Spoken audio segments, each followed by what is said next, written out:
오늘 하나님께서 우리에게 주신 말씀은 열왕기상 16장 29절에서 34절까지의 말씀입니다. 열왕기상 16장 29절에서 34절까지의 말씀을 저와 여러분이 한 절씩 교독하시고 마지막 절인 34절을 함께 읽도록 하겠습니다. 유다의 아사왕 제38년에 오므리의 아들 아합이 이스라엘의 왕이 되니라. 오므리의 아들 아합이 사마리아에서 22년 동안 이스라엘을 다스리니라. 오므리의 아들 아합이 그의 이전 모든 사람보다 여호와 보시기에 악을 더욱 행하여 느밧의 아들 여로보암의 죄를 따라 행하는 것을 오히려 가볍게 여기며 시돈 사람의 왕 엣바알의 딸 이세벨을 아내로 삼고 가서 바알을 섬겨 예배하고 사마리아에 건축한 바알 신전에 바알을 위하여 제단을 쌓으며 또 아세라상을 만들었으니 그는 그의 이전에 이스라엘의 모든 왕보다 심히 이스라엘 하나님 여호와를 노하시게 하였더라.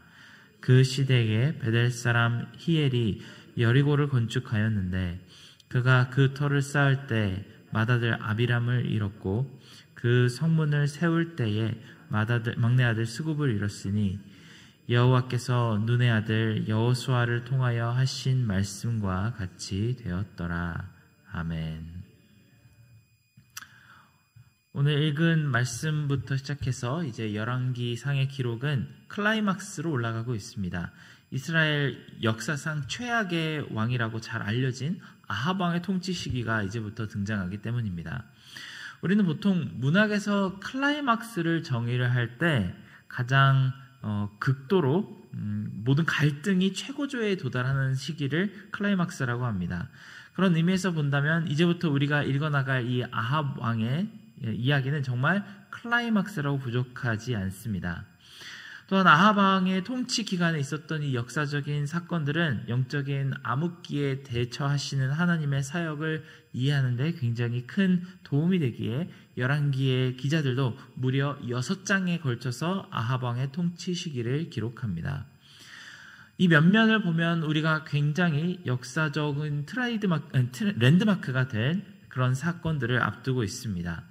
아합 왕이라는 최악의 왕이 등장하는 이 시기에는 엘리야와 엘리사라고 하는 걸출한 선지자들의 사역 또한 함께 등장을 합니다.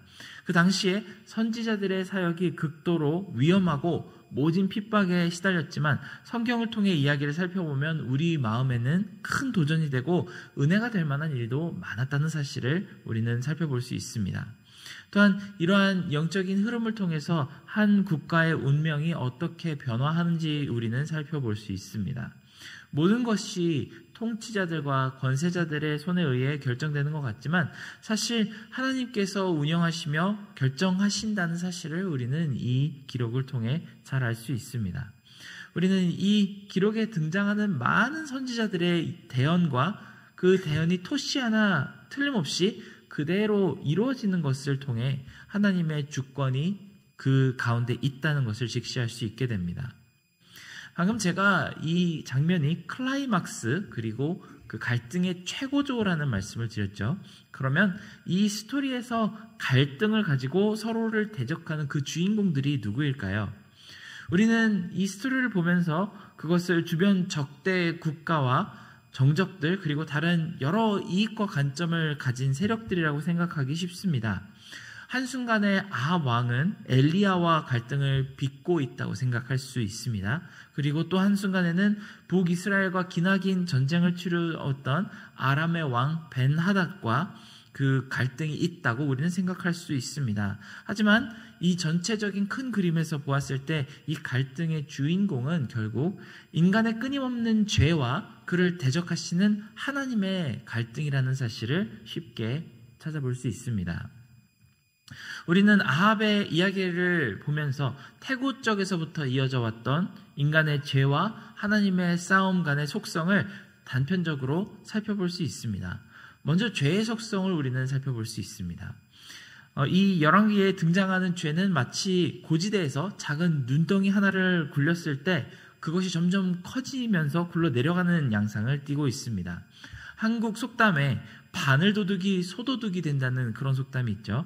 에이 뭐 이 정도는 괜찮겠지 했던 그런 작은 죄가 점점 커지면서 어느 순간에는 걷잡을 수 없이 크게 변하는 것을 볼 수 있습니다. 이스라엘의 죄를 정하게 하고 여호와의 나라로 다시 세우려던 다윗의 처절한 몸부림을 우리가 본 지 얼마 되지 않았는데 그 과정이 무색하리만큼 솔로몬 왕에게서 시작된 그 잘못된 정략 결혼 풍습이 여로보암 시대에는 베델과 단에 세워진 황금 송아지로 자라납니다. 그러더니 이제 아합 왕의 시대에는 눈사태처럼 불어나서 이 오늘 말씀에 보면은 이 여로보암 왕이 세웠던 그 베델과 단의 금송아지 정도는 거의 장난이었던 것처럼, 그것이 아무것도 아니었던 것처럼 더 큰 죄를 저지른다고 합니다. 마치 여름 들판에 조금씩 돋아나는 잡초와 같다는 생각이 듭니다. 조그만한 잡초일 때는 딱히 옆에 잔디랑 구분도 잘 안 되고 별 큰 문제가 없어 보니까 그냥 놔둬도 될 것 같습니다. 사실 그때가 제일 뽑아내기 쉬운 때인데도 사람들은 어리석고 갈수록 같은 실수를 반복하기 때문에 그냥 뭐 나중에 더 크면 뽑지 뭐 라는 생각을 하고 넘어가 버립니다. 그러다가 비가 한번 내리고 따뜻한 날씨가 한번 지나가고 나면 어느새 잡초는 잔디를 잡아먹고 아주 못생기게 삐쭉 솟아나는 것을 볼 수 있습니다. 이때는 목장갑을 끼고 잡초를 뿌리채 호미로 파내는 수고를 해야만 합니다. 생각만 해도 귀찮죠. 다른 일도 아주 할 게 많은데 한나절 땀을 흘리면서 그렇게 잡초를 뽑는 일을 하려니 그런 마음 쉽게 들지가 않습니다. 그렇게 차일피일 미루다가 어느 날 문득 밖을 내다보면 어떻습니까? 무슨 귀신이라도 나올 것처럼 커다란 잡초가 수북히 풀인지 나무인지 모를 만한 키로 이렇게 자라 있는 것을 볼 수 있습니다. 이 상황이 너무 심하면 그때는 도무지 방법이 없습니다. 기계를 가져와서 들판을 싹 밀어버리고 그 잔디와 잡초들을 다 뜯어다가 태워버려야 합니다. 그리고는 다시 새 잔디를 심는 것 말고는 다른 방법이 없습니다. 제가 이걸 어떻게 잘 아는지 궁금하시죠? 당연히 겪어봤기 때문에 잘 압니다. 군대에서 복무할 때 하계 훈련 때문에 너무 바빠서 제초 작업을 한 2주 정도 하지 않았더니 생긴 일입니다.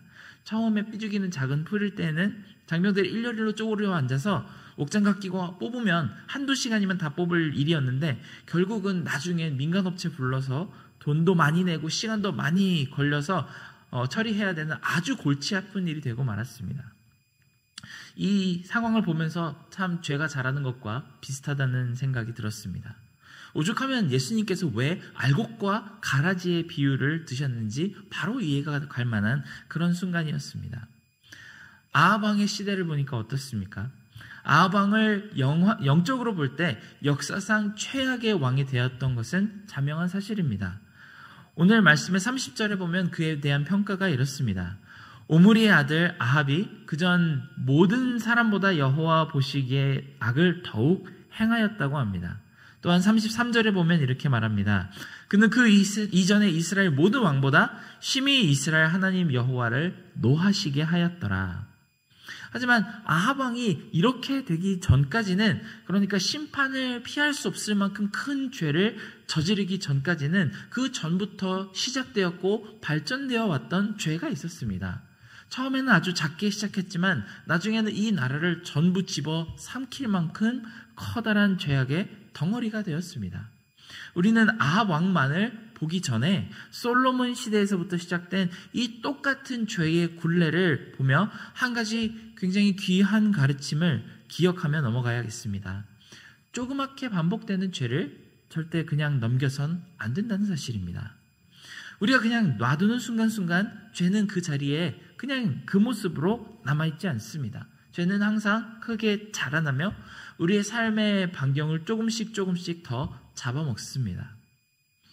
처음에는 우리 삶에 아주 미미한 영향을 미치는 정도라 이 정도는 괜찮겠지라고 생각하고 그렇게 넘어가기 쉽습니다. 하지만 시간이 지나면 지날수록 삶의 주도권이 바뀔 만큼 죄는 점점 더 크게 자라납니다.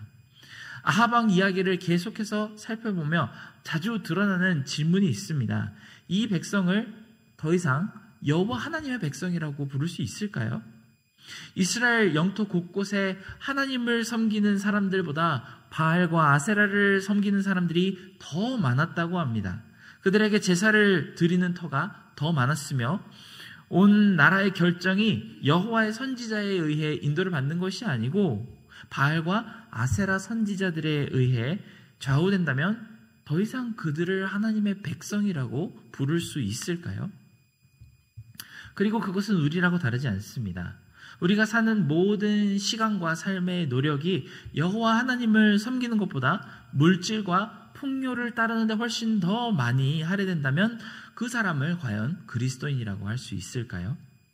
바알과 아세라는 풍요와 농업의 신입니다. 아합 왕 시절에 섬기던 풍요의 신의 이름은 바알과 아세라였지만 우리 시대에는 돈과 만몬이라고 부릅니다. 아합 왕과 결혼한 악의 뿌리 이세벨은 시돈 사람이라고 합니다.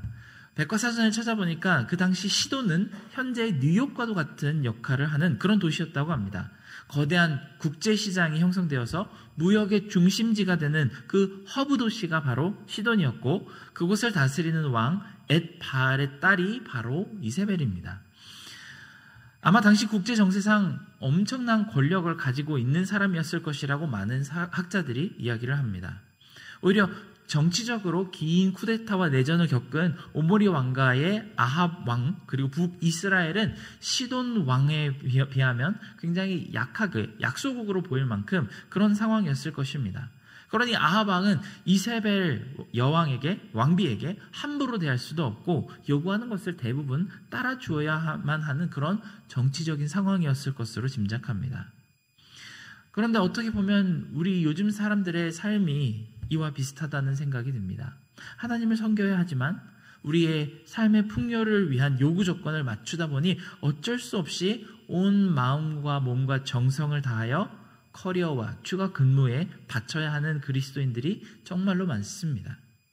우린 열왕기를 읽으면서 아합 왕이 마음에 큰 결단을 하고 이세벨을 물리치며 엘리야의 말을 듣고 나라를 하나님께 바쳐야 한다는 그런 생각을 하기 굉장히 쉽습니다. 왜 그걸 못해서 이 난리가 나는 것일까요? 그 쉬운 걸 왜 못할까요?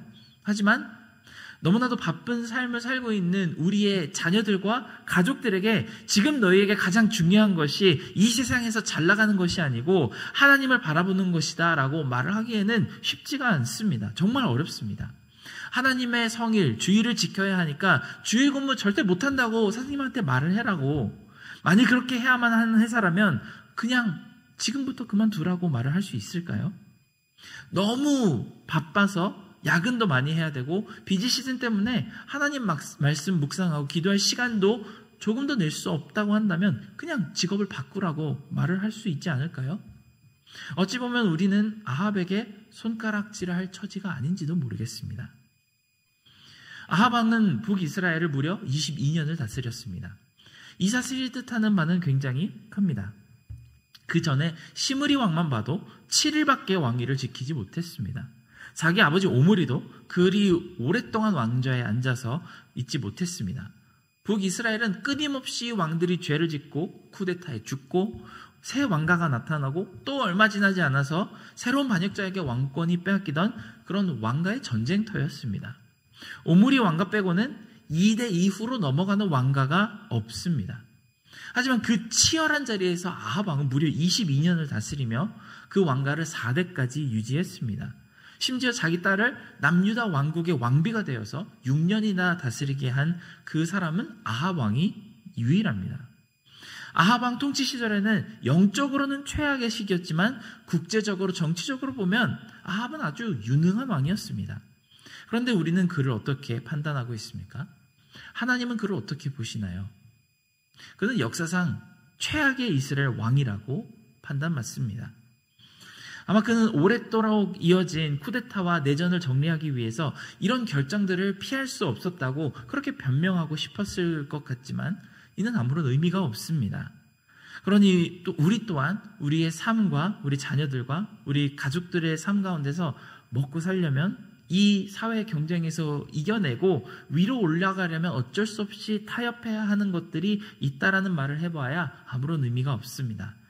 나중에 하나님이 심판하셔서 이 이스라엘의 아수르군이 잿더미가 되게 하는 모습을 보면서도 그 말을 할 때 아무 의미가 없듯이 우리 또한 하나님의 마지막 심판대 앞에서 그렇게 말해봐야 별 의미가 없을 것입니다. 또한 아합 왕의 이야기를 통해 우리가 또 지켜봐야 하는 점이 있습니다. 바로 쉬지 않고 죄와 싸우시는 하나님의 모습입니다. 하나님께서 능력이 없으셔서 이세벨이 활개를 치도록 놔두지 않으셨습니다. 아합 왕과 이스라엘을 우상의 늪으로 빠져들지 않게 그렇게 막으실 수 있는 힘이 없으셔서 그렇게 놔두신 것이 아닙니다.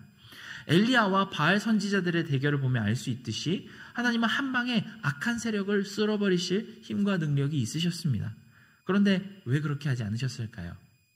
이 질문의 답이 굉장히 중요합니다. 그러니 우리 스스로의 상황에 빗대어서 한번 다시 생각해 보았으면 좋겠습니다. 만약 우리가 온전히 하나님만 바라보지 않고 다른 데 정신을 너무 많이 팔고 있을 때, 돈과 성공의 우상 숭배를 하고 있을 때, 그때 하나님께서 정말 우리의 삶을 한꺼번에 확 쓸어버리셔도 괜찮으시겠습니까? 우리 자녀들이 하나님을 바라보지 않고 자신의 삶만 너무 정신이 많이 팔려 있을 때 그들의 건강과 직위와 그들이 가진 모든 것들을 확 하나님이 한 번에 쓸어버리셔도 괜찮으시겠습니까? 우리는 아합 왕을 바라보며 애초에 그는 악역이니까, 악한 왕이니까 초기에 싹수를 보고 하나님께서 마음에 들지 않으신다면 휙하고 제거해버리시면 편하다고 생각할 수 있습니다. 하지만 하나님이 보시는 관점에서 아합 왕과 우리가 그렇게 많이 다르지 않습니다. 안타깝게도 저와 여러분은 엘리야가 아닙니다. 우리는 아합에 훨씬 더 가깝습니다. 하나님이 아합 왕의 그 악한 행실들을 꾹꾹 참으시며 인내하시고 21장에 나중에 볼 나봇의 포도원 같은 큰 죄를 저질러도 하나님의 경고를 받고 겸손한 마음을 되찾는다면 하나님은 그것을 좋게 보시고 은혜로 용서하십니다. 그리고 그와 같은 일을 우리에게도 동일하게 하십니다. 아합 왕을 한 칼에 쓸어버리시는 것이 훨씬 더 쉬우신데 하나님께서는 그 길고 긴 대흉년과 가뭄과도 같은 채찍을 주시고 엘리사랑 전설적인 능력을 발휘하는 선지자도 보내주셔서 되돌이킬 만한 그런 기회를 주십니다. 갈멜산 위에서 불기둥으로 황소를 태우고 우상의 제사장들을 도륙해서라도 아합 왕은 그것을 보고 돌이킬 수 있는 기회를 주십니다. 그냥 죄인을 벌하시고 망하게 놔두시는 것이 하나님 입장에서 제일 쉬우실 텐데 죄인을 대적하시는 것보다 긴 인내심으로 죄를 대적해서 싸우십니다. 그 과정이 우리가 제3자의 입장에서 볼 때는 너무나도 답답하고 속에서 열이 나는 것 같지만 그것이 하나님이 죄인을 사랑하셔서 어려운 방법으로 죄를 대적하시는 방법입니다. 만일 우리 아이들이 큰 잘못을 저지른다면 그 아이들을 내다 버릴 수 있을까요? 부모님에게 큰 실망을 안겨주었다고 이제 내 자식 아니라고 연을 끊어버릴 수 있을까요? 그럴 수가 없습니다. 가슴을 치면서 다시는 그러지 말라고 소리 지르고 죄에서 떠나라고 등짝을 후려치더라도 마음속에서는 버릴 수가 없습니다. 그런 마음을 가지고 아합을 보시면서 혹독한 가뭄으로 때리시고 선지자들의 가시돋친 말로 훈계하시는 하나님을 이 말씀 속에서 살펴보시기 바랍니다. 그를 통해 우리는 죄인과 싸우시는 하나님이 아니라 죄와 싸우시는 하나님이 어떤 모습으로 나타나시는지 볼 수 있게 됩니다. 그리고 우리 삶 속에서도 하나님이 얼마나 깊이 참으시며 쉬지 않고 우리와 싸우시는 게 아니고 우리 안에 있는 죄와 싸우고 계시는지를 알 수 있게 됩니다. 우리 삶 속에서도 정말 하나님께서 우리의 죄와 대적하시는 하나님의 사랑을 마주할 수 있게 되기를 바랍니다. 오늘 말씀 가운데 34절에는 여리고성을 다시 건축하는 사람은 아들이 죽으리라고 하는 여호수아의 예언을 어기고 성을 다시 지었다가 심판받는 히엘이라는 사람 이야기가 등장합니다. 도대체 아합 왕과 이야기를 하다가 갑자기 히엘이 왜 끼어드는지 이해하기 언뜻 어렵습니다만 이것은 앞으로 있을 일에 대한 복선으로 생각하시면 좋을 것 같습니다. 온 이스라엘 땅 전체에 여호와의 말씀이 없는 것 같은 때가 바로 아합 왕의 때입니다. 하지만 그런 때에도 하나님은 신실하게 말씀을 이루어 나가십니다. 오늘 우리의 삶 속에서 하나님의 말씀이 언제 어디서 어떻게 이루어지는지 전혀 보이지 않는다는 생각이 간혹 들 때가 있지만 하나님은 우리 삶 가운데서 한순간도 놓치지 않고 그의 신실하신 말씀을 이루어 가시는을 항상 우리는 기억해야만 합니다. 그런 하나님께 우리는 아합과도 같은 성정을 가진 사람이지만 우리의 죄를 대적하여 싸우시는 하나님의 인자와 사랑을 바라보게 해달라고 함께 기도하는 시간이 있었으면 좋겠습니다. 함께 이 말씀을 가지고 기도하겠습니다. 사랑하는 하나님 아버지, 우리는 우리의 성정이 정말 이스라엘 최악의 왕 아합 왕과 같아서 우리의 죄는 우리 마음속에서 항상 자라나고 있고 우리가 그것을 어렸을 때부터 뿌리를 뽑지 않고 그대로 놔뒀다가 도저히 심판을 피할 수 없는 그때까지 가지 않도록 우리의 마음을 돌이켜 주시고 우리에게 하나님께서 어떻게 우리의 죄와 싸우시는 모습을 보게 하셔서 우리도 하나님과 함께 우리의 죄에 대적하여 피 흘리기까지라도 싸울 수 있는 그런 담력을 주시기를 간절히 원합니다. 모든 은혜 감사드리며 예수님의 이름으로 기도드렸습니다. 아멘.